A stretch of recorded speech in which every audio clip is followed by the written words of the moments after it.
I came home without warning after completing my final year as an educator. I thought I'd hold my son in my arms after months apart, watching him recover from what he'd described as just a little health scare. But instead, I found him dying alone in the intensive care unit. And my daughter-in-law, the woman I had trusted with our family, was partying on a yacht out at sea. When I called her, she answered coldly, "Yeah, I'm busy. Talk later."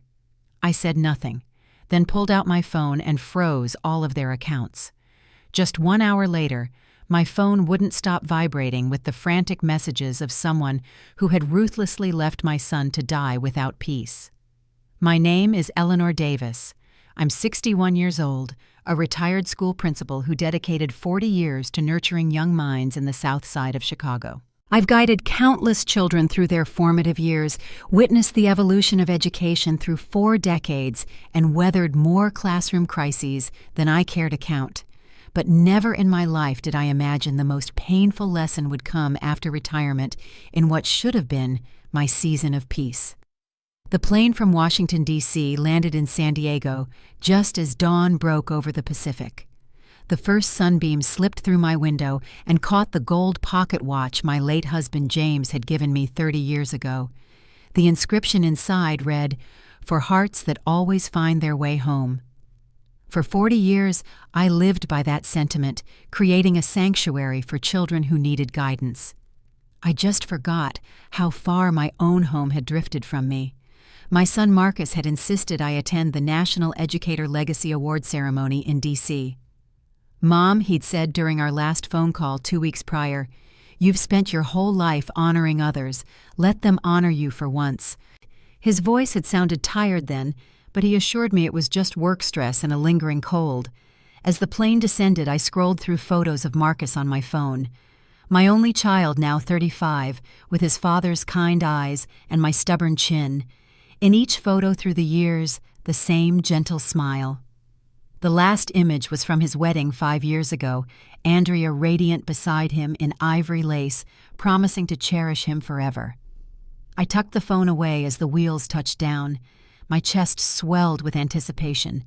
After years of parent-teacher conferences, late-night lesson planning, and postponed family gatherings, I was finally coming home for good. No more, "Sorry, Marcus can't make it this weekend." No more, "I'll visit next month when the semester ends." Time to be the mother I'd always wanted to be. The phone buzzed in my purse. Unknown number. I almost ignored it, but something made me answer. "Mrs. Davis." A formal male voice. "This is San Diego Memorial Hospital. We've been trying to reach you regarding Marcus Davis." The world tilted sideways. I gripped the armrest as passengers around me gathered their belongings, oblivious to how my universe had just fractured. "What's happened to my son?" My voice sounded foreign to my own ears. "I can't discuss details over the phone, but if you could come to the hospital as soon as possible. He's been asking for you." I barely remember collecting my luggage or hailing a taxi. The driver, a kindly older man with salt and pepper hair, kept glancing at me in the rearview mirror. "First time in San Diego?" he asked, attempting conversation. I shook my head, staring at the familiar coastline blurring past the window. "My son lives here. I bought him a house in Torrey Pines when he first married." I still remember that day. Marcus had hugged me and said, "I don't need anything else, Mom. I just want you to be proud." I laughed and told him he'd made me proud long ago. I didn't know that sentence would haunt me for the rest of my life. Instead of directing the driver to the hospital, I asked to be taken to Marcus's home first. Something inside me needed to understand what was happening before I faced whatever waited at the hospital. The cab pulled up to 1823 Ocean View Drive. I retrieved my suitcase, and stood before the Spanish-style bungalow with its terracotta roof and white stucco walls. The garden I'd helped plant was overgrown now, roses climbing wild over the fence. The blue front door Marcus had painted himself looked faded in the morning light. Everything felt wrong. No lights, no movement, no sign of life. I rang the bell. Silence answered. I called out, "Marcus, Andrea, it's Mom. I'm home." Only the distant crash of waves replied. I tried the door. Locked. Walking around to the back patio, I peered through the kitchen window. The house was dark. Wooden chairs were scattered as if hastily abandoned. Cups and plates formed a chaotic still life on the counter. The mailbox overflowed with unopened envelopes and flyers, suggesting weeks of neglect. A cold draft brushed the back of my neck and made me shiver. 40 years of teacher's intuition told me something was terribly wrong. "Mrs. Davis, is that you?" I turned to find an elderly woman watching me from the adjacent yard. Dorothy Jackson, 70-something with silver braids and a purple cardigan watering can in hand. She'd been my son's neighbor since he moved in. "Dorothy." I crossed to the fence between the properties. "I just arrived from Chicago. Where's Marcus? Why is the house like this?" Her face fell, eyes widening with surprise.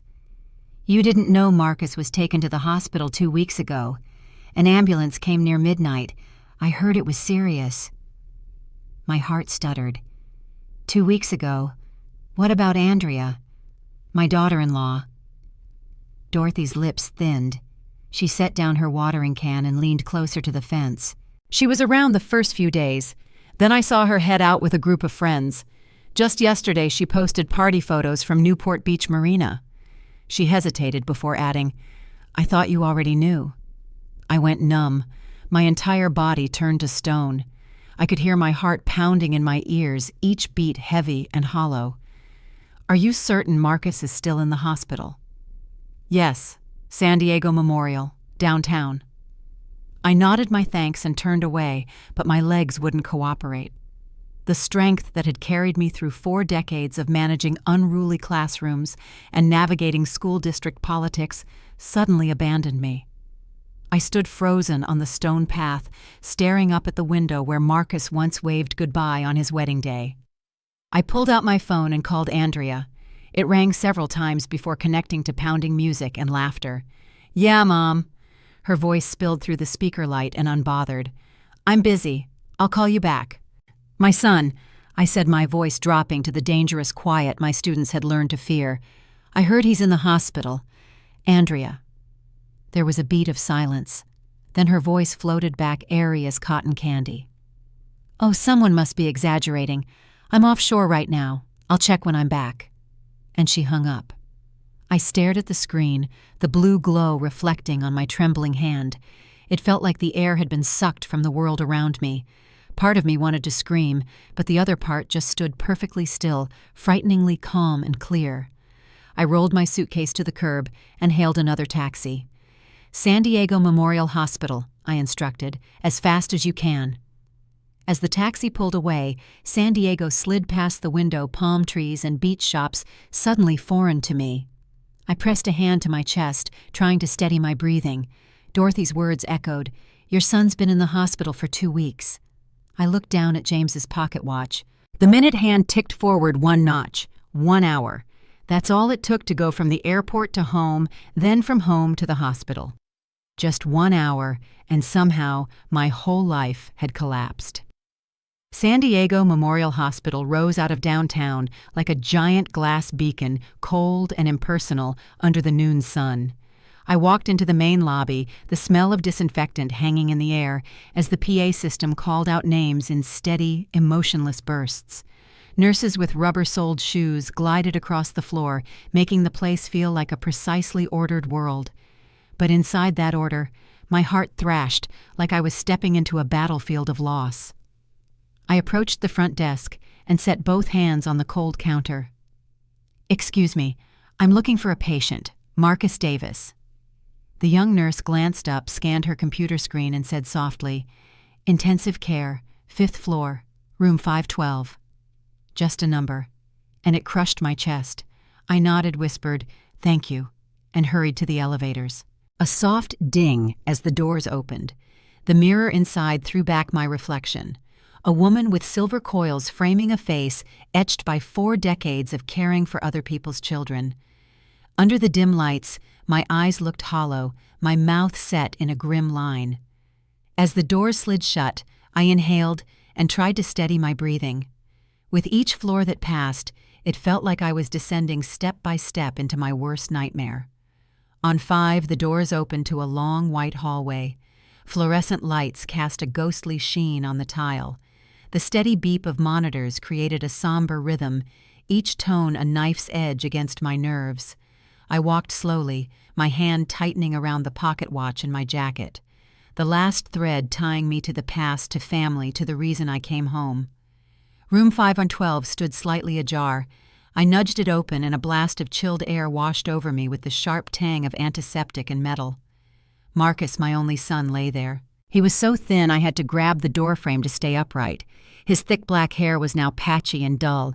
His skin was ashen, stretched too tight across cheekbones that had never been so prominent. Tubes and IV lines ran everywhere, wrists, chest, nose. Every breath was a fragile thread connecting him to life. I barely recognized my boy. A primal fear surged through my chest. I'd seen children fall ill during flu outbreaks at school, comforted worried parents through health scares, but I never imagined I'd witness this. My son fading away in solitude. A middle-aged doctor was checking the monitors beside the bed. His badge read, "Dr. Ramirez." "Doctor," I managed, my voice trembling. "My son, what happened to him?" He looked up, eyes tired but kind. "Are you family?" "I'm his mother." The words caught in my throat. "Eleanor Davis."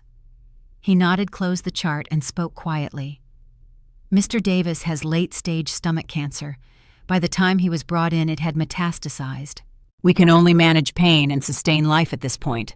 He paused, choosing his words carefully. If he'd been diagnosed and treated earlier, he might have had another year or two. Cancer. Late stage. The words echoed in my mind like thunder, senseless and devastating. "No one told me," I whispered. "No one called me." Dr. Ramirez lowered his voice. "We tried the registered family contact number multiple times. No one answered consistently. His wife visited initially, but—" He hesitated. "No one has visited in the past week and a half." A week and a half. While I was receiving an award for lifetime achievement in education. While Andrea was posting wine-glass toasts from a yacht. I stood there with fists clenched so tight my nails broke skin. No words came. My throat locked. The tears wouldn't fall. I could only step forward and place my hand over my son's. His hand was ice-cold, thin knuckles jutting like mountain peaks. "Marcus," I whispered, voice breaking. "I'm here, baby. Mom came home." White light bounced across his face. His eyelids trembled. I leaned closer, so close I could hear my own ragged breath reflecting back from his skin. "Can you hear me, honey?" His lips moved. I had to bend down to catch it. "Mom." Barely a breath. "Mom, I love you." It felt like my heart shattered in my chest. I wanted to say I love you too, but my throat seized. I only gripped his hand harder, trying to pour my warmth into him. Suddenly, the monitor's beep stretched into a steady tone, a flat line slicing the air. The room went dead silent. "No, no, no, Marcus! Baby!" I cried, nearly collapsing over him. "Doctor!"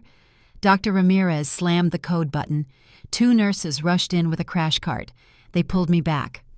"Please step outside, ma'am." I shook my head, shouting, "No, I won't leave my son." But they pushed me out, and the door thudded shut, leaving me alone in the freezing hallway.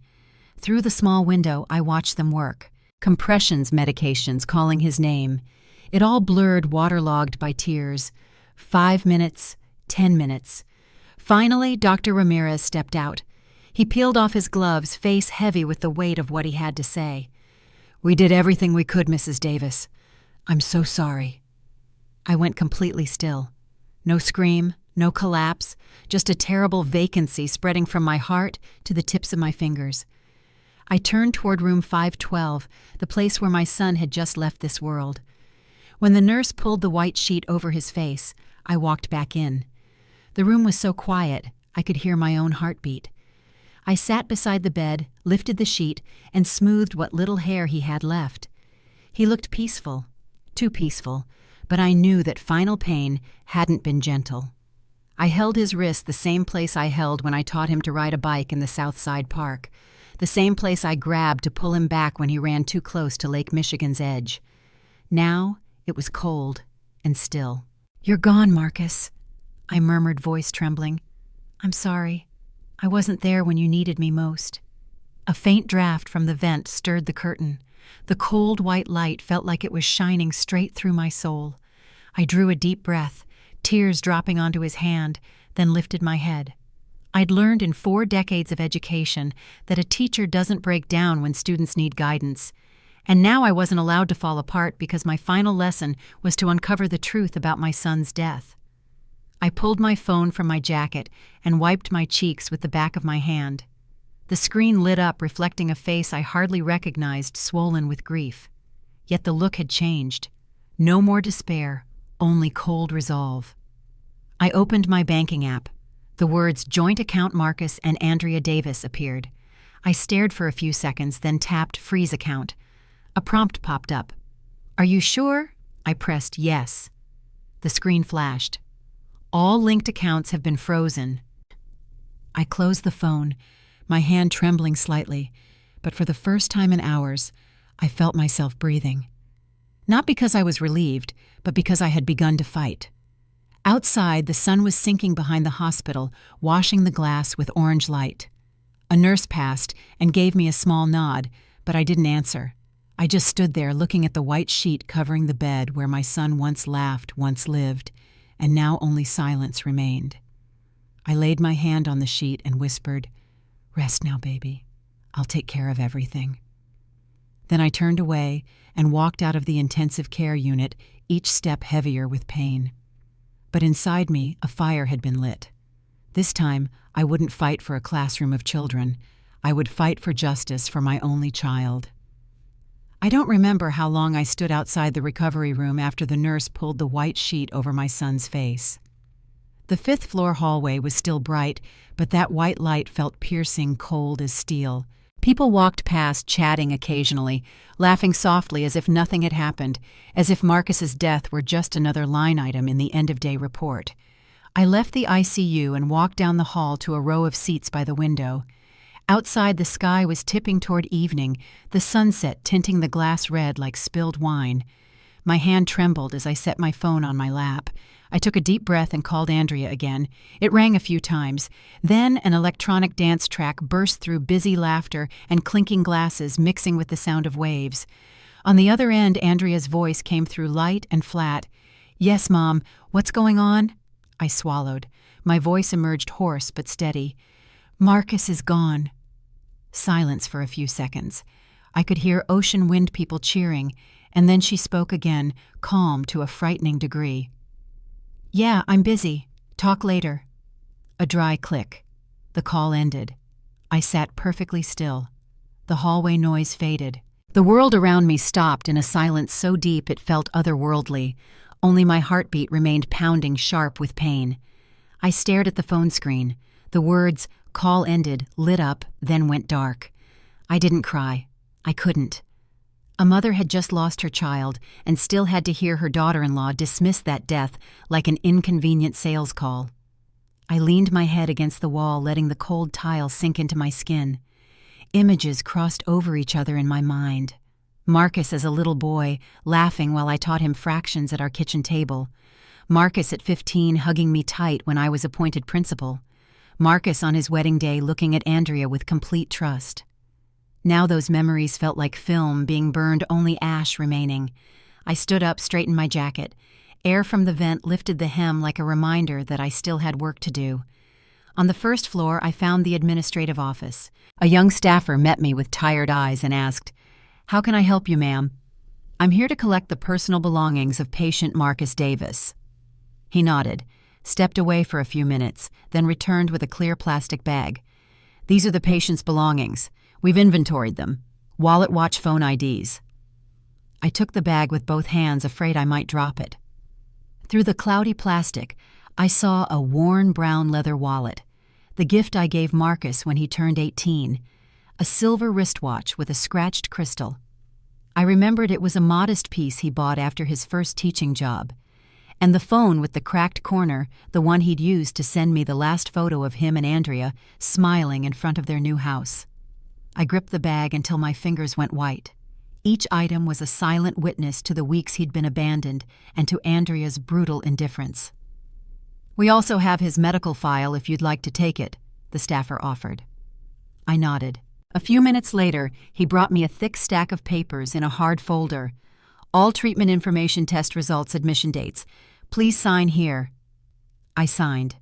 The pen shook in my hand. When he left, I sat on a plastic chair by the door and opened the file.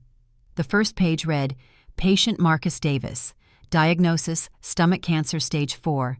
Admission date, April 6th. Emergency contact, Andrea Davis, spouse. I stopped at the last line. Visitor record, nearly empty. 2 weeks. 2 full weeks with almost no one by my son's side. No one holding his hand. No voice saying, stay strong. I'd sent Andrea money regularly, believing she was caring for him. But now it was brutally clear. That money never bought even a minute of genuine love. I stood, took the bag and the file, and walked outside.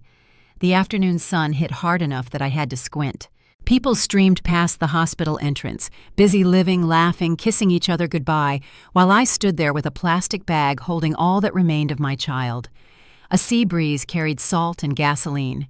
I lifted my head to the sky, feeling a thin fog drift over my eyes. Marcus was gone, but I knew my fight had just begun. I sat on a bench by the entrance and opened the bag. I laid each item across my lap. The leather wallet. There was a small dried blood stain at the corner. I opened it and found a few neatly folded bills, a bank card, and a small photo. Me and Marcus in front of our old house in Chicago, both smiling bright. The photo was worn, the corners curled, but Marcus's eyes were still shining, as innocent as ever. I brushed a finger over his face and whispered, "Rest easy, baby. I won't let it end like this." I slipped the photo into my pocket, then picked up Marcus's phone. The screen was cracked, but it lit when I pressed the power button. The passcode was his birthday, the same code he'd used since his first phone. The screen opened on the first try. The recent calls were all to hospitals, clinics, and insurance companies. Not a single call from Andrea in the past week. I opened his text messages and found what I was looking for. Your payment of $5,800 has been received. Newport Yacht Club Marina. I read it slowly, each word heating the rage inside me. One question burned while my son was hospitalized, slowly dying alone. What exactly was she spending his money on? I continued scrolling. More charges. A designer boutique on Rodeo Drive, a 5-star hotel in La Jolla, spa treatments, first-class flights to Miami. I closed the phone and put it away. When I looked up, the sunset was almost gone. Palm shadows stretched across the concrete, pulling in the evening chill. I held James's pocket watch and felt the steady tick, the rhythm of time and unfinished business. A nurse walked by and asked quietly, "Do you need anything else, Mrs. Davis?"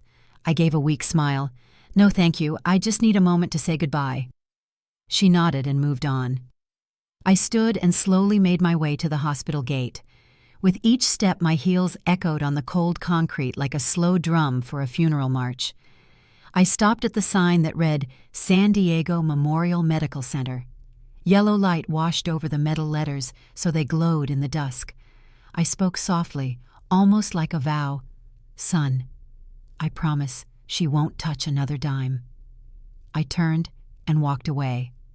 My shadow stretched long across the ground, fading into the last strips of sunlight.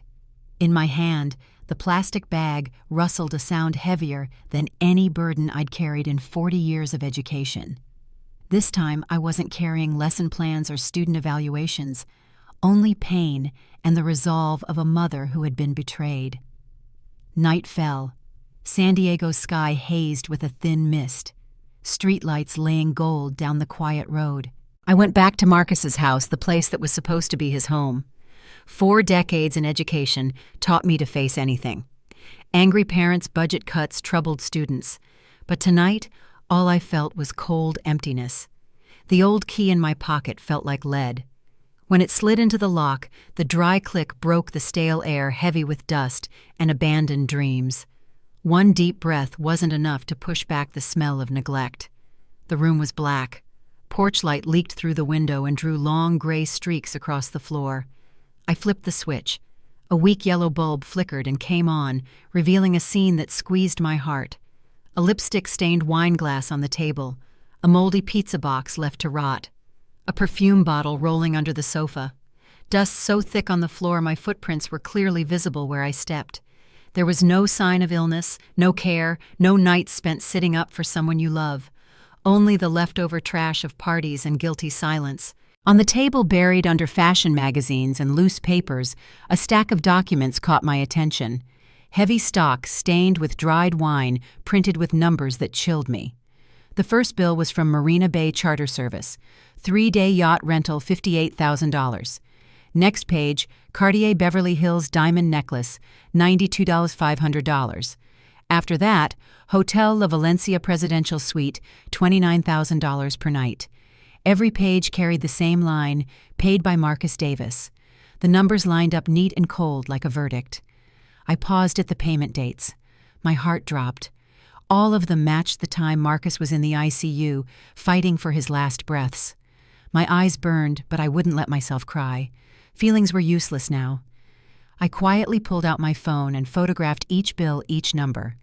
The screen's light washed over my shaking hands and threw my aging face back in the window, a mother turning pain into evidence. At the end of the stack, a thin envelope was partially folded. Inside was a bank payment confirmation with Andrea's digital signature. A small note in the corner, emergency authorization paid with Marcus's card. Emergency. I almost laughed, a sound as dry as autumn leaves. The irony of calling a yacht party an emergency while my son lay dying alone. A cold draft cut through the cracked window and stirred the dusty curtain. On the table, a half-empty champagne bottle tilted and rolled slightly, making a faint clink against a crystal glass. I looked around. Everything bore Andrea's mark. Heels tossed on the floor, a lipstick tube under the chair, a silk scarf thrown over the armrest. Everything suggested a woman living in luxury. But in this house, there was no trace of Marcus's warmth. By the bookshelf, a brown leather journal lay open. I recognized the handwriting instantly. My son's. The first page was neat and methodical.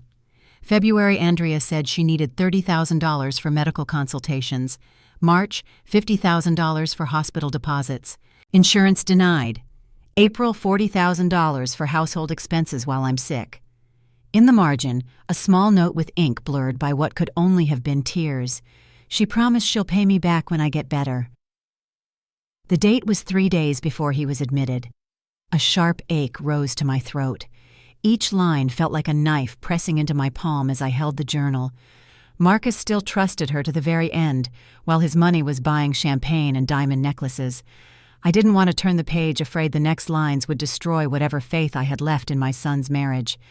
But something pushed me to read on. Near the end, Marcus wrote, "Mom, I'm scared. Andrea has changed. She's hiding something and I don't dare ask. If I don't make it, please tell Mom I tried my best." The last line was smeared like his hand shook too hard to write more. I set the journal down, held my head in both hands, and sat in silence. Outside, the far-off waves sounded like a faint heartbeat still echoing in memory. After a while, I stood and opened the desk drawer. In the back was an old laptop. I hit the power button, and the fan whirred to life. The password was Marcus's birthday. The screen lit up, reflecting my hollow eyes. The email sent folder showed a string of messages. At the top was one titled, "Yacht Party Full Booking Confirmation," sent from Andrea's address, paid with Marcus's card. I read every confirmation line, every e-signature, every charge. There wasn't a hint of hesitation.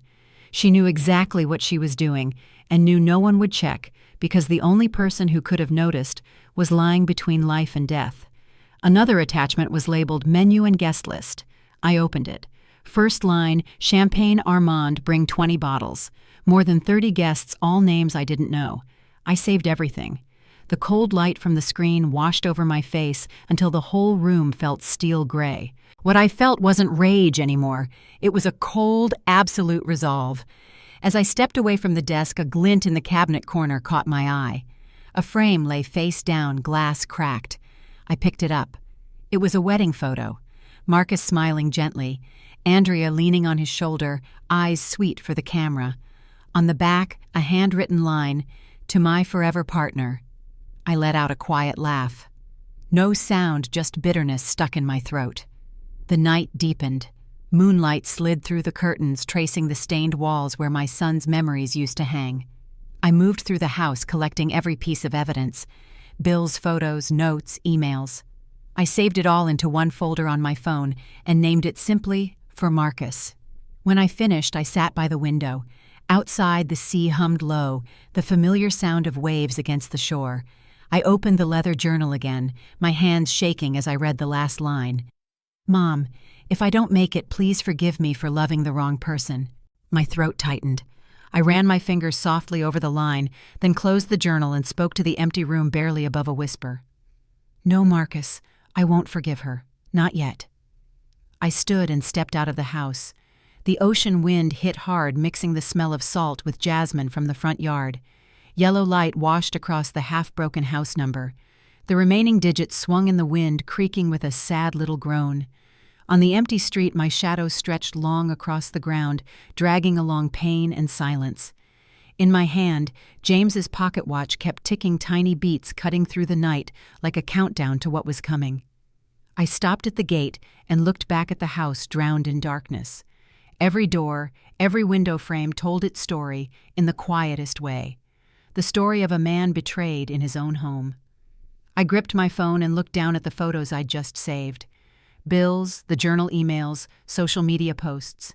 It was all there. Every detail enough to prove one truth. Andrea wasn't just careless. Her greed and lies cost Marcus his life. A gust blew through cold and strong, lifting my silver hair. I inhaled and squared my shoulders. From here on out, everything would be different. I was no longer just the grieving mother who had lost her son, but a woman who would make justice speak. And that night, in the sound of waves and the sting of salt air, I knew one thing for certain. Andrea had no idea she'd picked the wrong person to cross. It was nearly dawn when I got back to the motel near Coronado Beach. The room's yellow light spread faintly across the mirror, where my face stared back older and harder than ever before. Every muscle was still braced like in my days as a principal during school lockdowns. Not a single minute allowed for weakness. But what I was about to do now wasn't in any educator's handbook. I made a cup of black coffee and set my laptop on the wooden desk. The screen lit my face while my phone lay beside it. Contacts opened to a familiar name, Denise Carter. She was my oldest friend from college days, a former detective who now ran her own private investigation firm. If anyone could help me navigate this darkness, it was Denise. I drew a deep breath and hit call. Her voice came low and slightly raspy on the line. "Eleanor Lord, I thought you dropped off the map. I just read about your educator award. Congrats, Principal Davis." I didn't answer with a laugh, just a sigh that seemed to carry 40 years of exhaustion. "Nothing to celebrate, Denise. I need a favor, and it's serious." The shift in my tone made her go silent at once. Keyboard typing stopped. "What happened?" I told her. Every detail from Marcus's death to the yacht invoices, the social media photos, the party emails. I spoke slowly, skipped nothing, kept emotion out of it like reporting incidents to the school board. When I finished, all I heard was Denise's heavy breathing. "Marcus was your only son?" she asked again, voice tight. "Yes." "I'm so sorry, Eleanor." "I don't need sorry, Denise. I need justice." Silence for a few seconds.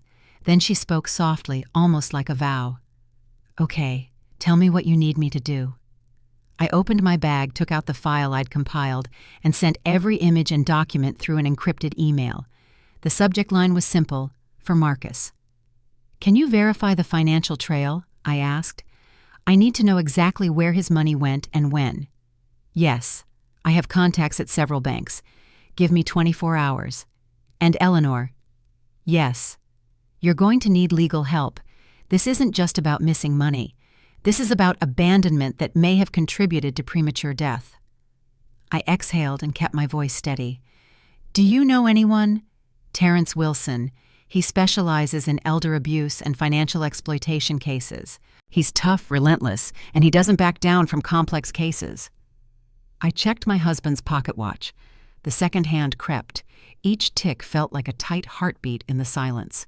Outside the window, the ocean wind was strong, the curtain lifted, and the hot coffee on the table trembled. "Send me his contact information," I said. About 20 minutes later, my phone buzzed. An encrypted message popped up. "Meeting set with Wilson. Tomorrow, 10 a.m., his office downtown. I'll meet you there. Pulling financial records now. Stay strong, sister. That was it. No sirens, no gunfire, no smoke. But I knew a war had just begun. Right after the phone buzzed again. Andrea's number. I stared at the glowing screen in the dark, my finger steady. I hadn't planned to answer, but the ringing kept on and on. The fifth round I tapped accept. Her voice cut in sharp as metal. "Are you insane? What have you done?" I said nothing. "You had no right. That account is mine. I'll sue you." Still silent. Her pitch rose, starting to shake. "Are you hearing me? I need that money. It's an emergency." I let her talk, listening only to her frantic breathing. Then suddenly her tone softened, velvety and coaxing. "I'm sorry I panicked. I need money for hospital bills. Can we talk about this? Please, hospital bills." I almost laughed. "You should ask your husband about hospital bills." What? What are you saying?" "Your husband doesn't need hospital bills anymore, Andrea. He's gone. And don't ever call me again." I hung up and let the long, empty tone stretch through the room. The coffee had gone cold. The bitterness in the air matched the taste of my anger. Sometimes justice doesn't come from a courtroom. It starts the moment you dare to speak the truth someone else keeps running from. That night, I chose to act like I taught my students to be in crisis. Don't cry, don't wait, just move. I went back to Marcus's house with a lock change kit. Front door, back door windows. I swapped every lock, each turn of the screwdriver ringing firm, like my heartbeat coming back online. On the door, I placed a seal. "Property under legal investigation. Do not enter." Neighbors glanced over, surprised, but no one asked. When I finished, I brought Marcus's bag inside and set it on the table. His silver watch sat under the light, the crystal flashing like a thin blade. I opened my laptop, hooked up a drive, and started backing up everything from his computer. Emails, notes, bank transactions, photos. Each file stored and encrypted the way I'd taught my faculty to protect student records. Keys clacked steadily, never stopping. Outside wind whistled through the frame and carried salt air, but I didn't feel cold. I felt wide awake. In the middle of the night, my phone lit up again. A stream of messages from Andrea poured in. "You'll regret this. I have connections. I'm sorry, I overreacted.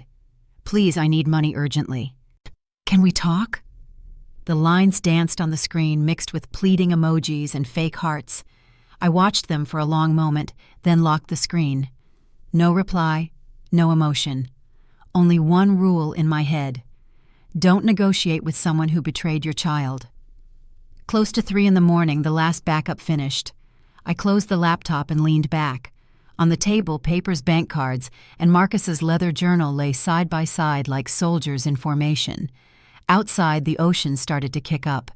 I could hear water hitting the rocks like the nights I'd stay late at school during storms, watching over children whose parents couldn't pick them up on time.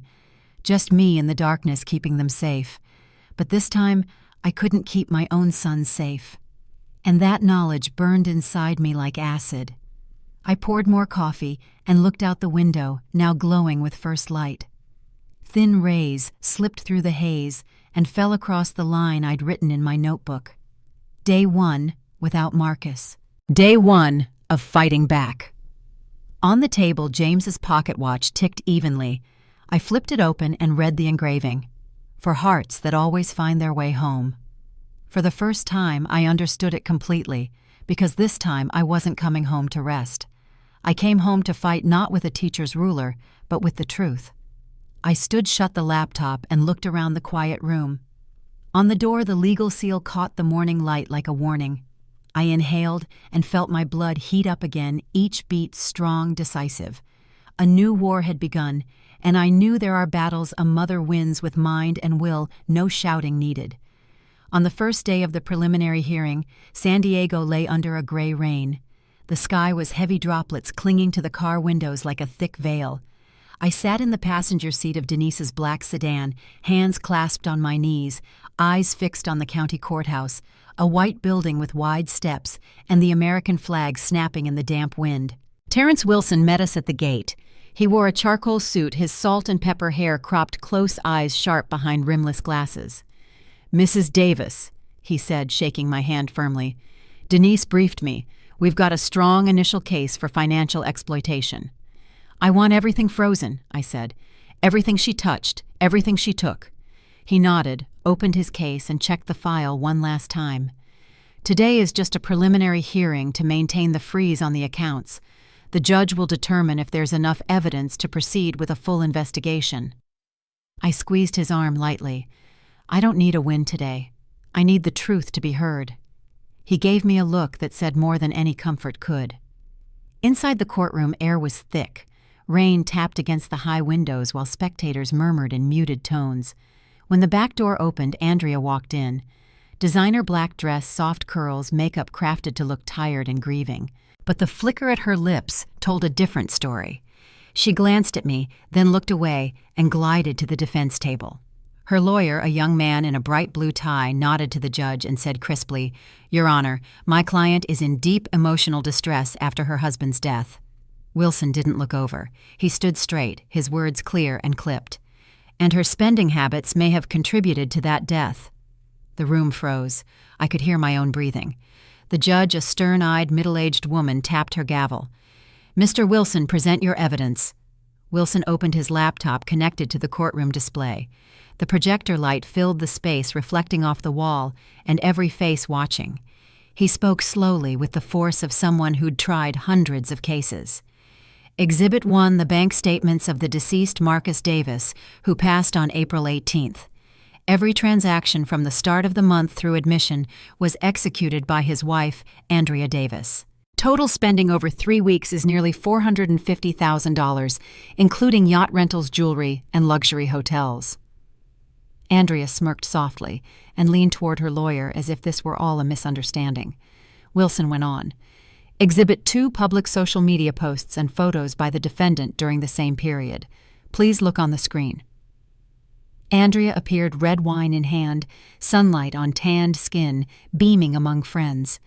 The caption beneath read, "Freedom feels good." Wilson said, "Taken on April 10th, the day Marcus Davis was admitted in critical condition." A murmur rippled through the courtroom. The judge's eyes cut to Andrea, cold and assessing. She dropped her gaze, lips trembling, still trying to look composed. Wilson clicked to the next slide. The statement from Dr. Ramirez. He read evenly. "Patient Marcus Davis admitted with terminal gastric cancer. No family consistently present at bedside. If diagnosed and treated earlier, prognosis could have been at least 12 additional months of life." The room fell silent. Only the rain kept ticking against the windows. Wilson turned to the judge, voice low. "Your Honor, we are not asking for sympathy. We ask one simple question. While her husband lay dying, why was the defendant partying on a yacht with his money?" The judge tapped the gavel lightly. "Mrs. Davis, would you like to make a statement?" I stood. My hands were steady. My voice was low but clear. "I don't want revenge. I don't want payback. I want to know, does anyone deserve to die alone like that? A man who trusted, who loved, who gave his life to someone, only to leave this world without a hand to hold while his wife raised a glass at sea." No one spoke. Wilson gave me a slight nod, a quiet steadiness. Andrea's lawyer jumped up, straightening his tie, words rushing out as if silence itself would sink them. "Your Honor, this is emotional speculation. The account funds were marital property. The defendant had full rights to use them. Mr. Davis's death is tragic, but his illness was incurable. My client was simply trying to go on living. That is not a crime." The gavel cracked once more. "Order! Call Dr. Ramirez." The rear door opened. Dr. Ramirez walked in wearing a white coat, face solemn. He stood at the witness stand, took the oath, then looked straight ahead. Mr. Marcus Davis arrived in the ER with severe blood loss and profound weakness. By then, the cancer had spread to his liver and lymph nodes. If treated earlier, he could have lived at least 1 more year. I should add that when asked about family, he said, "My wife is busy." The courtroom went dead quiet. Each word dropped like metal on stone. My chest tightened, but I stayed upright and stared at Andrea. She wouldn't meet my eyes, hands gripping each other until her knuckles went white. Wilson stepped forward. "Doctor." Ramirez, during the patient's stay, did anyone visit him consistently? No one was there regularly. Mrs. Davis came 3 times in the first week, then no one for 10 days until Mrs. Eleanor Davis arrived. Thank you. He turned to the judge with a slight bow. That concludes our initial presentation. We request a temporary order to freeze all disputed assets to prevent transfer or concealment. The other side reacted forcefully. The young lawyer sprang up, voice sharp. Objection. There is no proof my client intends to avoid financial responsibility. Wilson lifted an eyebrow. If burning through nearly $500,000 while her husband is dying isn't avoidance, then what is? A small gasp rolled from the gallery. The judge struck the gavel harder. Order in the court. Then she looked directly at Andrea. Mrs. Davis, do you wish to respond to these allegations? Andrea swallowed, trying to hold it together, but her voice shook, edged with what sounded like genuine distress. I loved my husband. I couldn't stand seeing him in pain. I needed a little time to escape it. I did nothing wrong. It was our money, and I wanted to keep living. The judge's face didn't change. She looked back over the file, then tapped the gavel. After reviewing the materials, testimony, and exhibits, the court issues the following temporary order. All assets of Andrea Davis are frozen pending further investigation. Estate and account control is granted to Mrs. Eleanor Davis pending further hearings. The gavel struck 3 clean times, ending the session. Andrea shot up, screaming, "You'll regret this! You can't steal my life from me!" 2 officers moved in, took her by the arms, and led her out. Her heels cracked against the stone floor, tangled with sobs and pointless curses. I stayed seated. No gloating, no joy. Only a cold, hollow space inside me, as if what was left of my soul had burned away in that courtroom. As they took Andrea out, I stood, smoothed my jacket, and turned to Wilson. He nodded a brief smile, passing not of victory, but acknowledgement. Justice had started to move. Cold air met us outside. I looked up at the sky where the clouds were beginning to break a thin strip of light after the rain. Across the street, the ocean murmured, waves lining up to crash white against the rocks. For the first time in weeks, my heart beat normally. Not fast, not erratic, just sure. I spoke softly as if Marcus could hear. See, son, justice took its first step, and I'm still here to carry the rest for you. My anger wasn't blazing anymore. It had cooled into something more dangerous. Justice doesn't need flames to burn. It only needs someone steady enough to keep the flame from going out. 2 days after the hearing, I returned to San Diego Memorial Hospital. Not to mourn this time, but to collect the rest of Marcus's medical records. Dr. Ramirez had mentioned during his testimony that the hospital had more detailed logs of visitors and care instructions that weren't in the initial file. The hospital corridors felt different now. Still sterile, still impersonal, but no longer terrifying. Now they were just another battlefield I needed to navigate. As I walked past the pediatric wing on the 3rd floor, a sound caught my attention. A child crying, not the typical fussy cry of discomfort, but the deep, lonely sob of someone who feels utterly abandoned. I paused, my hand still holding the folder of Marcus's records. 40 years as an educator had attuned my ears to the sound of a child in genuine distress. The door was partially open, room 314. I peered inside and saw a small figure curled up on the hospital bed.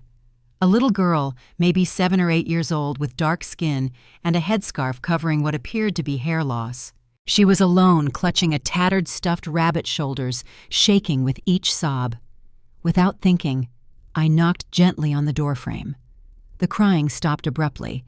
2 large brown eyes turned toward me, wary and defensive. "Are you lost?" the girl asked, her voice surprising me with its directness. I shook my head. "No, sweetheart. I heard you crying. Are you okay?" She wiped her eyes with the back of her hand. "I'm fine. The nurse said she'd be right back, but that was a long time ago." I glanced at the chart at the foot of her bed. Olivia Johnson, age 8. Diagnosis, acute lymphoblastic leukemia. My heart clenched. My daughter Jessie had died from the same disease 30 years ago. She was only 6. "Would you like some company while you wait?" I asked. The girl. Olivia studied me carefully before nodding. I set my folder down and took the chair beside her bed. "I'm Eleanor," I said. "I'm Olivia. Are you somebody's grandma?" I smiled slightly. "No, I was a school principal." Her eyes widened. "For real? Did you get to send bad kids to detention?" "Sometimes, but mostly I tried to help them be better." Olivia nodded seriously.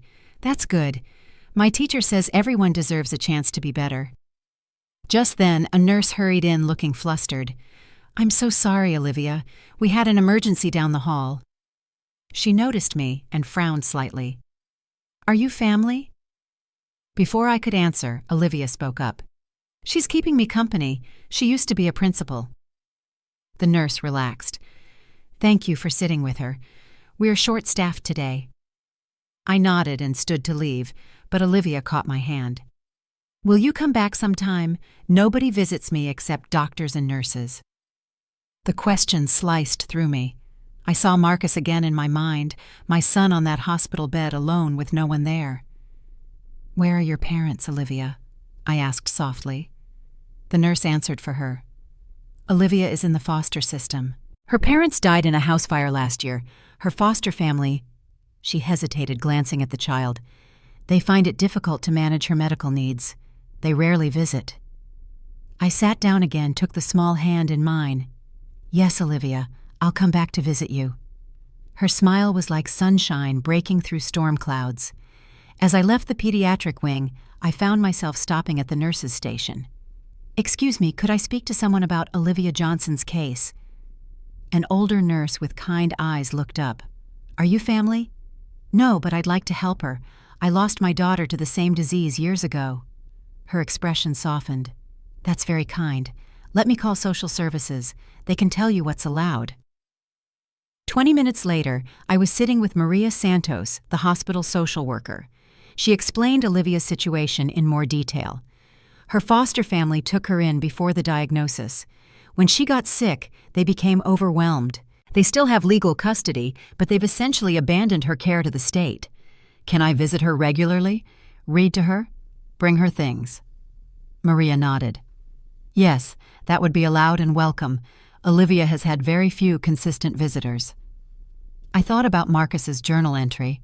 My son had written about feeling abandoned in his final days. No child or adult should ever feel that way. "I'd like to set up a schedule to visit her 3 times a week," I said. As I walked back to my car phone in hand, scheduling my first official visit with Olivia, I noticed a familiar figure rushing toward the hospital entrance. Andrea looking disheveled, her designer clothes replaced by simple jeans and a sweater. I stopped cold. She hadn't seen me yet. I stepped behind a pillar and watched as she approached the information desk, speaking urgently to the receptionist. My curiosity got the better of me. I moved closer, staying just within earshot. "I need Marcus Davis's medical records," she was saying. "I'm his wife." The receptionist typed something into her computer. "I'm sorry, Mrs. Davis, but there's a legal hold on those records. You'll need to contact the hospital attorney." Andrea's voice rose. "This is ridiculous. He was my husband." "I understand, but there's nothing I can do. The records have been restricted by court order." Andrea slammed her hand on the counter. "I need those records to prove I was taking care of him. I need to show I visited him." The receptionist remained calm. "I'm sorry, but I cannot help you with that." Andrea turned away frustrated, and that's when she saw me. Her eyes widened, then narrowed. She marched toward me, color rising in her cheeks. "You," she hissed, "you're destroying my life." I stood my ground, keeping my voice low and even. "No, Andrea, you did that yourself. You have no idea what it was like," she said, her voice breaking, "watching him get sicker every day. Do you know what that does to a person?" "Yes," I said simply. "I do. I watched my daughter die of cancer 30 years ago. I sat with her every single day until the end." That stopped her short. She hadn't expected that response. "Marcus was scared," I continued. "He needed someone to hold his hand, not someone partying on a yacht with his money." Andrea's face contorted. For a moment I thought I saw genuine pain there. "You think you're so perfect," she whispered. "The devoted mother. But where were you all those years when Marcus needed you off shaping other people's children, while your own son wondered why his mother always put her career first? The words hit like a physical blow. I stumbled back, slightly unprepared for the attack. That's what he told me? Andrea continued, seeing she'd found a vulnerable spot. How many birthdays did you miss? How many school events you abandoned him first? At least I gave him 5 good years before things got hard. I felt something crack inside me. A doubt I'd always carried now exposed and raw. Had I failed Marcus as a mother? Was my dedication to my career really abandonment in disguise? You don't get to judge me, I said, my voice shaking slightly. You don't know what sacrifices I made to give him a better life. And you don't get to judge me, she fired back. You weren't there. You didn't see how hard it was, how he changed, how he pushed me away as he got sicker. We stood there in the hospital lobby, 2 women connected by love for the same man, now locked in battle over his memory. The difference, I finally said, is that I would have been there if I'd known he was dying. You knew, and you chose champagne and diamonds instead. Andrea's eyes filled with tears, real ones this time, not the performative grief she'd displayed in court. I was scared, she whispered. My first husband. He got sick too. Cancer. He became so angry, so bitter. He would hit me, blame me for not making him better. When Marcus got sick, I saw the same darkness starting. I couldn't do it again. I just couldn't. I hadn't expected this. The revelation stunned me into silence. Was she telling the truth, or spinning another tale to gain sympathy? Before I could respond, Andrea wiped her eyes. It doesn't matter now. You've won. You've taken everything. I hope it fills the hole where your son used to be. She pushed past me and walked out the door, leaving me standing alone with her words echoing in my mind. That night, I sat in my motel room staring at old photos of Marcus on my phone. School plays where I'd arrived just as the curtain fell. Birthday parties where I'd shown up with store-bought cake because I had no time to bake. His high school graduation where I'd had to leave early for an emergency staff meeting. Had I failed him? Had my dedication to my career, to other people's children, come at the cost of my relationship with my own son?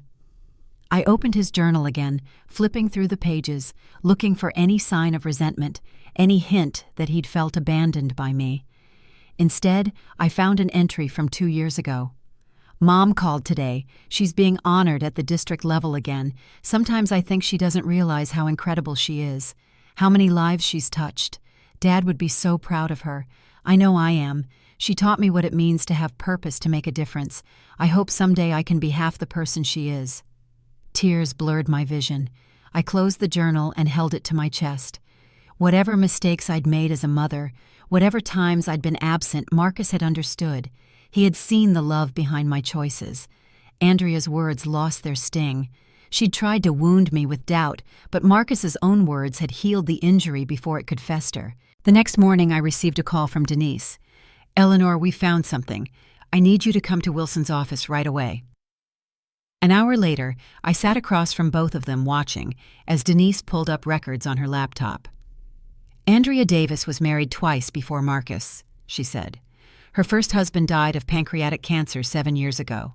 Her second husband died in a car accident 5 years ago, just 3 months before she met Marcus. Wilson leaned forward. Both men had substantial life insurance policies. Both named Andrea as sole beneficiary. Are you suggesting she had something to do with their deaths? I asked, the implication almost too terrible to consider. Denise shook her head. No, not directly. But there's a pattern. She marries men with money and somehow they end up dead, leaving her financially secure. Until Marcus, Wilson added. His life insurance policy had lapsed 2 months before his hospitalization. He either forgot to pay it or couldn't afford it anymore. So when she realized there would be no insurance payout, I began. She started spending his money as fast as possible, Denise finished, liquidating assets, maxing out credit cards, emptying accounts. Wilson pulled out a document. We've also found evidence she was in contact with a real estate agent about listing the house even while Marcus was still alive. I felt sick. Can we prove any of this in court? We can certainly present it, Wilson said, but her lawyer will argue it's circumstantial. We need something more concrete to show willful neglect that contributed to his death. Just then, my phone buzzed. A text message from an unknown number. "I have information about Andrea Davis and your son. Meet me at Sunset Cliffs Park at 2 p.m. if you want to know the truth." I showed the message to Denise and Wilson. "It could be a trap," Denise warned. "Andrea trying to get you alone." "Or it could be someone who knows something," Wilson countered. "Either way, you shouldn't go alone." "I'll go with you," Denise said. "I'll stay back, but I'll be watching." As we left Wilson's office, I felt a strange mix of hope and dread. Whatever awaited me at Sunset Cliffs could change everything for better or worse. But I was ready. For Marcus, for justice, and maybe even for the truth about the woman who had stolen his last days. Sunset Cliffs Park stretched along the San Diego coastline like an ancient guardian watching over the Pacific. The afternoon sun painted the water in rippling gold, a beauty that felt out of place given the storm raging inside me. I arrived 15 minutes early, parking my rental car in the nearly empty lot. Denise had insisted on coming with me, but agreed to keep her distance. I could see her black sedan parked at the far end of the lot, her silhouette barely visible behind tinted windows. The mysterious message weighed heavily in my mind. Who would have information about Andrea and Marcus? And why meet here in this public yet secluded spot? I found a bench overlooking the ocean and sat down, keeping my purse close, Marcus's journal tucked inside it. The waves crashed against the cliffs below nature's steady heartbeat. At exactly 2 o'clock, I heard footsteps approaching from behind. I turned to see a woman in her 30s with auburn hair pulled back in a severe ponytail. She wore scrubs under a light jacket, her hospital ID badge partially visible. "Mrs. Davis," she asked, her voice soft but tense. I nodded. "And you are—" "Melissa Brennan. I was one of Marcus's nurses at Memorial." She glanced around nervously before sitting beside me, maintaining careful distance. "I wasn't scheduled to testify at the hearing. My supervisor said the hospital had enough representation with Dr. Ramirez." "But you have something to say," I prompted gently, using the same voice I'd used with frightened students in my office. She nodded, staring out at the ocean. "Your son was in my care for 3 weeks. During that time, I kept detailed notes on his condition and all visitors. It's standard procedure for terminal patients." She reached into her bag and pulled out a thin notebook. "This is my personal record. It's not official hospital documentation, but I keep it for all my patients. I note everything the digital charts don't capture." I took the notebook with trembling hands, opening to where a bookmark indicated Marcus's section. Page after page of handwritten observations, times, dates, and notes. April 6th. Patient admitted. Wife present, but left after 30 minutes. Said she needed to take care of things at home. April 7th. Wife visited, stayed 15 minutes. Appeared uncomfortable. Left when patient began vomiting. April 8th. No visitors. April 9. Wife called. Asked about medication schedule. Said she was planning ahead. April 10th. No visitors. Patient asked if anyone had called. Said his wife was probably busy with work. The entries continued documenting Andrea's increasingly sparse appearances until they stopped altogether on April 12th, 6 days before Marcus died. But what caught my eye was an entry from April 11th. Patient disclosed wife has been acting strange since diagnosis. Found her transferring money from their joint accounts. When confronted, she said it was for medical expenses, but refused to show receipts. Patient expressed concern she might be preparing to leave. Asked me not to document this in official record, as he still hopes they can work things out. I looked up at Melissa, my throat tight. "Why are you showing me this now?" She bit her lip. I should have reported my concerns to hospital administration, but Marcus begged me not to interfere. He still loved her. She shook her head. "Then I saw the news about your court case. I realized I had information that might help you understand what really happened. I thank you," I said, my voice barely audible over the waves. This matters." Melissa hesitated, then added, "There's something else. On April 15th, Andrea came to the hospital, but she didn't visit Marcus. She met with someone in the cafeteria, a man. They seemed intimate. I only noticed because I was on break and she didn't see me." The revelation shouldn't have surprised me, given everything else, but it still pierced my heart. Another betrayal while my son lay dying. Do you know who he was? No, but they were looking at papers together. Property papers, I think. I heard her say something about after it's over. I nodded slowly, the pieces fitting together. Andrea hadn't just abandoned Marcus in his final days. She'd been actively planning her new life while he died alone. Will you testify to this? I asked. Melissa squared her shoulders. Yes, it's time the truth came out. After she left, I remained on the bench watching the waves while clutching the notebook. Denise eventually joined me, silently reading over the devastating entries. This changes everything, she said finally. These are first-hand observations from a medical professional. Wilson can use this to establish a pattern of abandonment and deception. I nodded, my mind already racing ahead. There's more than one kind of justice, Denise. I don't just want Andrea to lose in court. I want her to face what she did. Denise studied my face. What are you thinking? I want to meet with her, face to face, just the two of us. Eleanor, that's not a good idea. She's unpredictable and she has nothing to lose now. She needs to hear the truth from me, not from a lawyer, not from a judge, from Marcus's mother. Denise sighed, knowing that determined look from our college days. At least let me arrange it somewhere safe, not alone. I agreed, and 2 days later, I found myself sitting in a small conference room at Wilson's law office. The walls were a neutral beige, the table polished oak. Nothing to distract from what needed to be said. The door opened, and Andrea walked in, followed by her lawyer. She looked thinner than at the hearing, her designer clothes replaced by a simple blouse and slacks. The confident mask had slipped, revealing the strain beneath. Thank you for agreeing to meet, Wilson began formally. Andrea's lawyer, the same young man from court, nodded stiffly. My client has agreed to this meeting in good faith, hoping to reach an amicable resolution. Wilson turned to me. Mrs. Davis, you requested this meeting. The floor is yours. I looked directly at Andrea. I'd prefer to speak with Andrea alone. Her lawyer immediately protested. Absolutely not. Any discussion must happen with counsel present. Andrea surprised everyone by speaking up. It's fine, Richard. Give us 10 minutes. He hesitated, then nodded reluctantly. 10 minutes. I'll be right outside. Wilson gave me a questioning look. I nodded, and both lawyers left, closing the door behind them. For a long moment, Andrea and I just looked at each other across the table. Two women connected by love for the same man, now divided by his death. I know about your first husband, I said, finally, my voice calm. I know about the abuse. I know you were scared when Marcus got sick. Her eyes widened slightly, not expecting this opening. How did you— It doesn't matter how I know. What matters is understanding why you left my son to die alone. Andrea's composure cracked. Tears filled her eyes. You think you know everything. You don't. Then tell me, I said simply.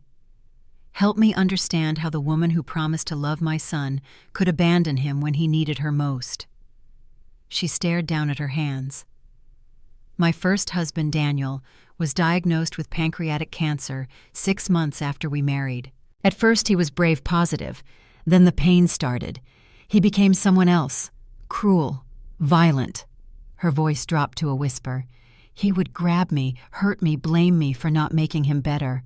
I remained silent, letting her continue. When he died, I promised myself never again. Then I met Marcus. He was different, kind, gentle. I truly loved him. She looked up, her eyes pleading. When he got his diagnosis, I tried. I really tried. But then I saw that look in his eyes, the same darkness starting, the same blame. Marcus would never have hurt you, I said firmly. Not physically, maybe, but emotionally. She shook her head. He started asking where the money was going, questioning every purchase, watching me like I was stealing from him. Were you— Her silence was answer enough. Marcus trusted you with everything he had, I continued. Not just his money, but his heart, his final days. And you took that trust and shattered it for what, designer clothes, yacht parties, a new man while your husband was still breathing. Andrea flinched. How do you know about him? You were seen, at the hospital, planning your new life while Marcus faced death alone. She closed her eyes, a tear sliding down her cheek. When she opened them again, something had changed. The pretense was gone. "Yes," she admitted. "I met Michael at a support group for spouses of cancer patients. He understood what I was going through. One thing led to another. We talked about starting over after—" She couldn't finish the sentence. "After my son died, I completed for her. The son who wrote in his journal that he was afraid you'd changed, but still hoped things would work out. The son who defended you to his nurses. The son who died wondering why his wife wasn't holding his hand." Andrea began to sob quietly. Not the performative tears from court, but deep broken sobs that shook her slender frame. "I was weak," she whispered. "I was selfish. I was terrified of watching another man I loved waste away. So I ran. I escaped into shopping and parties and Michael's arms. I told myself Marcus didn't need me, that the doctors were taking care of him." She looked up, her face streaked with mascara. "I know it's unforgivable." I sat perfectly still, letting her words wash over me. Part of me had wanted to find a monster across this table, a villain I could hate without reservation. Instead, I found a broken, selfish woman who had failed my son, but was at least finally speaking the truth. "No," I said quietly. "It is unforgivable. But that doesn't mean I don't understand fear. I've been afraid too. Afraid I wasn't a good enough mother. Afraid I put my career before my son. The difference is I didn't run from that fear. I ran toward Marcus as soon as I knew he needed me. That's what love does. Love. It runs toward pain, not away from it." Andrea wiped her eyes. "What happens now?" "Now we finish this in court. But I wanted you to know that I see you, Andrea. Not just the woman who abandoned my son, but the scared girl who survived abuse. That doesn't excuse what you did, but I understand it wasn't simple cruelty." I stood to leave, then paused. "One more thing. What will you do when this is all over, when the money is gone and the court case is finished?" She looked surprised by the question. "I don't know. Start over somewhere. Try to forget." "That's where you're wrong," I said. "You don't get to forget. Marcus doesn't get to forget. I don't get to forget. Whatever life you build next needs to remember what happened here. Otherwise, nothing changes." I walked out of that room feeling strangely lighter, not because I'd forgiven Andrea, but because I'd finally seen the full truth. My son had died at the intersection of one woman's fear and selfishness. Nothing could change that now, but I could ensure his death wasn't meaningless. The final hearing was scheduled for the following Monday. The weekend stretched before me, empty hours I didn't know how to fill. I found myself driving to San Diego Memorial Hospital on Saturday morning, not to the administrative offices or the records department, but to the pediatric oncology wing. To room 314. Olivia's face lit up when I appeared in the doorway, a stack of books in my arms. "Mrs. Eleanor, you came back." I smiled, setting the books on her bedside table. "I promised I would, didn't I? Principals keep their promises." For the next 2 hours, I read to her from Charlotte's Web, watching her eyes widen at Charlotte's cleverness and Wilbur's loyalty. When I finished a chapter, she looked up at me thoughtfully. "Mrs. Eleanor, are you sad? You look sad even when you smile." Children had always seen through me. Even as principal, I could never hide my true feelings from my students. "Yes, Olivia, I am sad. My son died recently." Her small face grew solemn. "My mom and dad died too, in a fire." She reached out and patted my hand with surprising gentleness. "It hurts really bad at first. Then it hurts different, but still a lot." "That's exactly right," I said, amazed at her wisdom. "How did you get so smart?" She shrugged. "Cancer makes you think about stuff. Nurse Melissa says I'm an old soul." "Nurse Melissa?" I asked, surprised at the connection. "She's my favorite. She sits with me sometimes when I'm scared at night. She says nobody should be alone when they're scared." I felt a rush of gratitude toward the nurse who had helped both Olivia and Marcus find moments of comfort. "Olivia," I asked carefully, "do you get many visitors besides the nurses?" She shook her head. "My foster parents came once. They said the hospital is too far from their house, and it makes them sad to see me sick." She picked at the edge of her blanket. "I think they're afraid I'm going to die." "And how do you feel about that?" She considered the question seriously. "I don't want to die, but I'm more afraid of being alone. Dying might not be so bad if someone was holding your hand. Being alone is scarier." Her words pierced my heart. My son had faced his greatest fear in his final moments: abandonment. "Well," I said, steadying my voice, "you won't be alone when I'm visiting, and I plan to visit a lot if that's okay with you." Her smile was like sunshine after rain. I left the hospital with a plan forming in my mind. A purpose beyond the court case, beyond the justice I sought for Marcus. Something that might transform this tragedy into meaning. Monday morning arrived with unusual clarity for San Diego. The sky was a perfect blue, not a cloud in sight. The courtroom was more crowded this time, word having spread about the case. Wilson had prepared meticulously armed with Melissa's journal and additional financial records Denise had uncovered. Andrea sat at the defense table with her lawyer, her face a careful mask of composure. Judge Henderson called the court to order, her voice crisp in the hushed room. "Before we proceed, I understand both parties have been in private discussions. Is there anything the court should know?" Wilson stood. "Your Honor, we've had preliminary conversations, but no agreement has been reached." Andrea's lawyer nodded in confirmation. "That's correct, Your Honor." "Very well. Mr. Wilson, you may present your case." What followed was a methodical dismantling of Andrea's defense. Wilson presented bank records showing the systematic emptying of accounts. He called Melissa Brennan to testify about her observations of Andrea's increasing absence and Marcus's awareness of financial irregularities. Most damning was the evidence of Andrea's relationship with Michael Brenner, a real estate developer who had helped her explore selling the house before Marcus had even passed away. Throughout it all, I sat quietly watching Andrea's face. There was no more fight in her. She had admitted the truth to me, and now she sat as the world learned what she had done. When Wilson finished, Judge Henderson turned to Andrea's lawyer. "Counselor, your response?" He stood straightening his tie nervously. "Your Honor, my client acknowledges that errors in judgment were made during an extremely difficult emotional period. Mrs. Davis was struggling with past trauma triggered by her husband's illness. While this doesn't excuse her actions, it provides context for behavior that may otherwise seem callous." Judge Henderson's expression remained neutral. "Does your client wish to make a statement?" Andrea rose slowly. Gone was the polished socialite from the preliminary hearing. In her place stood a woman who appeared to have aged years in weeks. "Yes, Your Honor." Her voice was steady despite the tremor in her hands. "I won't stand here and make excuses. What Eleanor Davis said is true. I abandoned Marcus when he needed me most. I spent his money on frivolous things while he suffered alone. I betrayed his trust in the worst possible way." A murmur ran through the courtroom. Even her lawyer looked surprised. "I was selfish and afraid. I ran from his pain instead of sharing it. Nothing can undo what I did. Nothing can bring Marcus back." She turned slightly toward me. "I can't ask for forgiveness. I don't deserve it.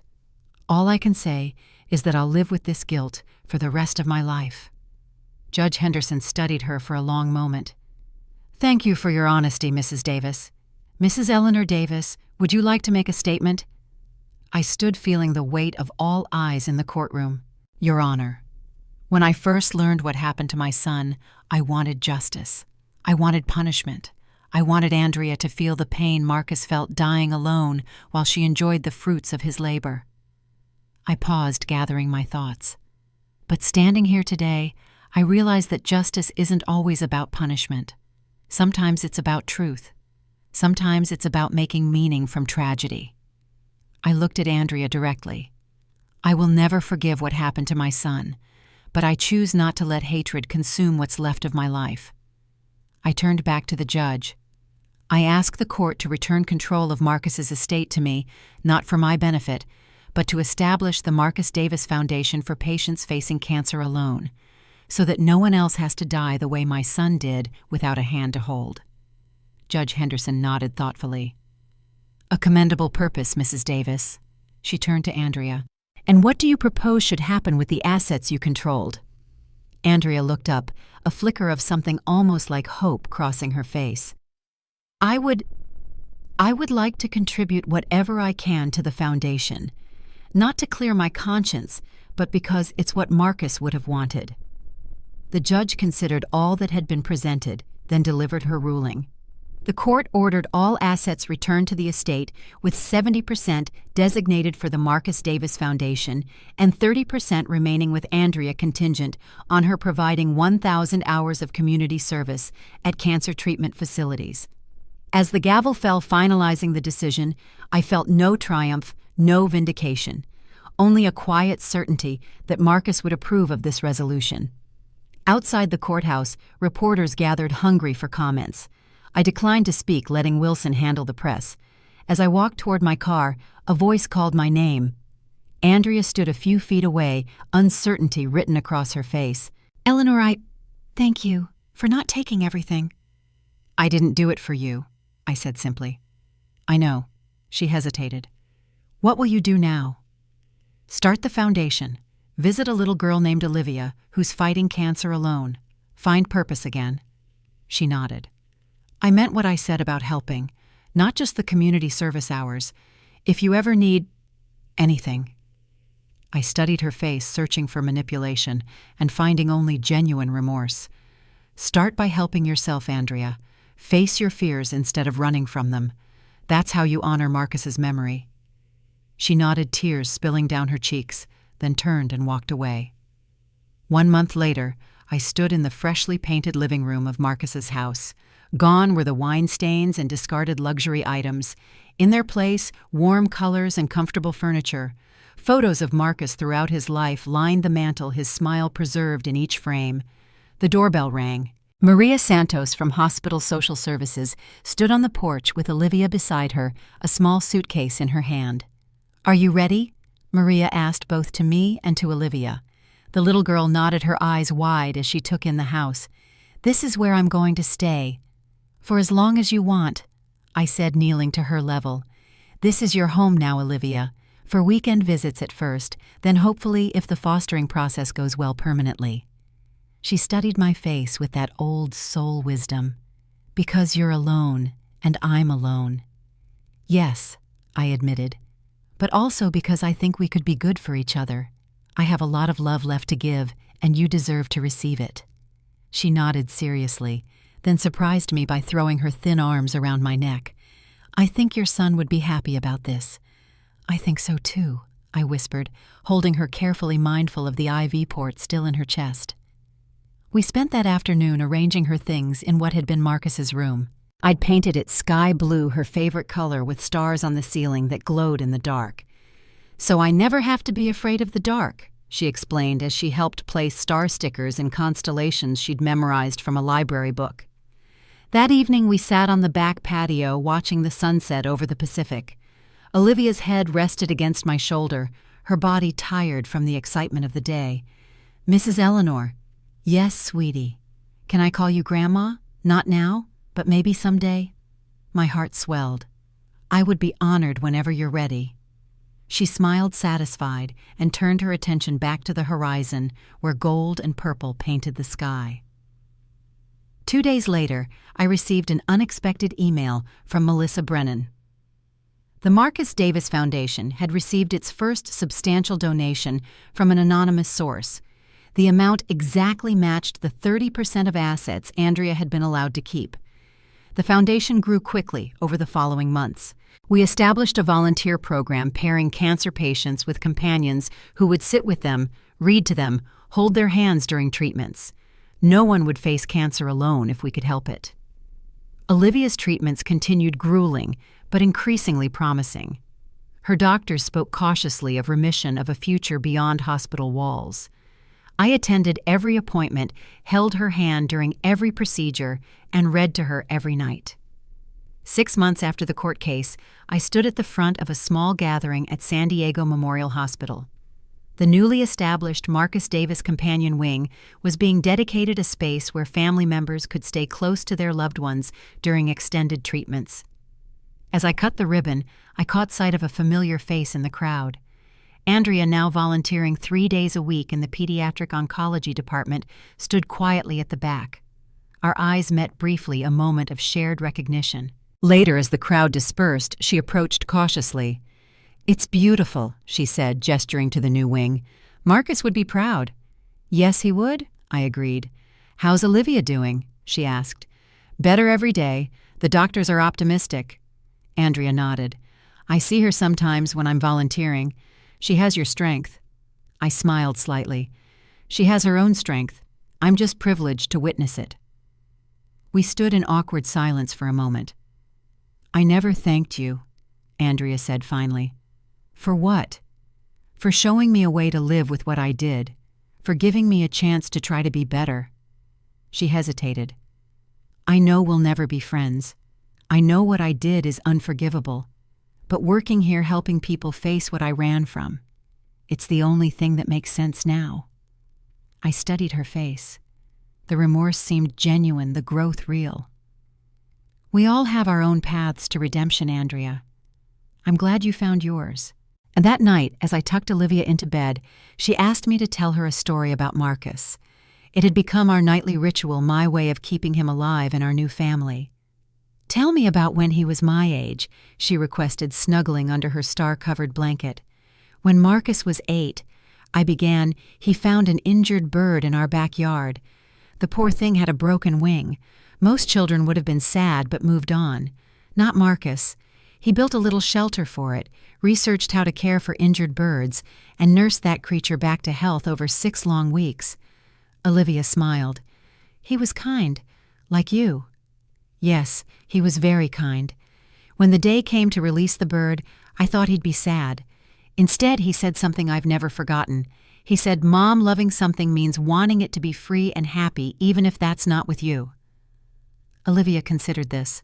"Is that why you're helping me get better so I can be free and happy?" "Exactly," I whispered, smoothing her growing hair. "That's what love does."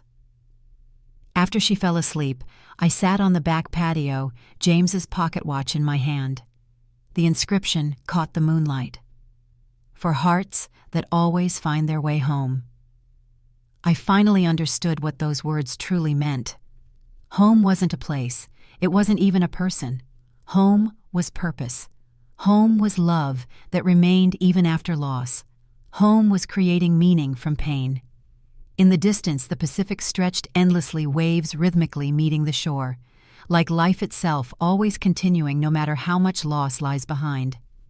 I opened my hand and looked at the small wooden charm Olivia had made for me in art therapy. "Best Grandma," painted in wobbly letters. Beside it lay the watch, these two objects bridging my past and future. Marcus was gone, but his legacy lived on in the foundation, bearing his name in the lives it touched, in the little girl sleeping under star stickers in his childhood room, and in me, his mother, who had found a way to transform grief into purpose. Tomorrow would bring more challenges: Olivia's treatment, foundation work, the continuing journey of building a new life from the ashes of tragedy. But for tonight, sitting under a sky full of stars, with the sound of waves as my companion, I felt something I hadn't expected to feel again. Peace. Not because the pain was gone, but because I'd found a way to carry it with purpose. Not because I'd forgotten, but because I'd remembered in a way that honored Marcus's life rather than just grieving his death. In the end, this wasn't a story about betrayal or revenge. It was a story about finding light in darkness, about the choice we all face when tragedy strikes, to be consumed by hate or transformed by love. I chose transformation. I chose to create something meaningful from my deepest pain. I chose to open my heart again to risk loving Olivia, despite knowing the anguish that loving brings. Because that's what Marcus would have done. Because that's what mothers do. Because that's what makes us human. The stars continued their silent vigil overhead. The waves kept their steady rhythm, and somewhere between heaven and earth, I felt my son's approval like a gentle breeze touching my face. "I did it, Marcus," I whispered to the night. "I found my way home."